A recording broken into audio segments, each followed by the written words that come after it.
বিশ্ব ক্রিকেটে ভারতের প্রভাব নিয়ে দীর্ঘদিন ধরেই আলোচনার কেন্দ্রে রয়েছে দাদাগিরির প্রসঙ্গ। আইসিসি বা বিভিন্ন ক্রিকেট বোর্ডগুলো যখন নিরপেক্ষতার দাবি করে, তখন ভেতরে ভেতরে বড় দলের স্বার্থ রক্ষা যে চলে, এটা অনেকটাই ওপেন সিক্রেট। এবার সেই কথাই গায়ে পড়ে বললেন সাবেক ইংলিশ ক্রিকেটার ও অভিজ্ঞ ম্যাচ রেফারি ক্রিস বোর্ড।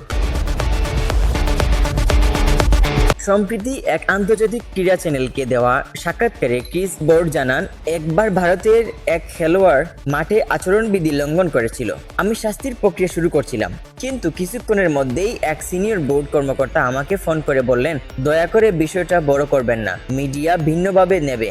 আমি হতবাক হয়েছিলাম। বোর্ড যোগ করেন, যদিও ম্যাচ রেফারির স্বাধীনতা থাকে, কিন্তু বাস্তবতা ভিন্ন। কিছু দলের সঙ্গে বোর্ড বা বিজ্ঞাপনতার সম্পর্কে এতটাই জোরালো যে সিদ্ধান্ত নেওয়ার সময় চাপ তৈরি হয়। আর ভারতের ক্ষেত্রে এটা আরো বেশি। তারা ক্রিকেটে অর্থ ও জনপ্রিয়তার দিক থেকে অনেক এগিয়ে, তাই বেশিরভাগ সময় পরিস্থিতি এমন হয় যে চুপ করে যাওয়া ছাড়া উপায় থাকে না।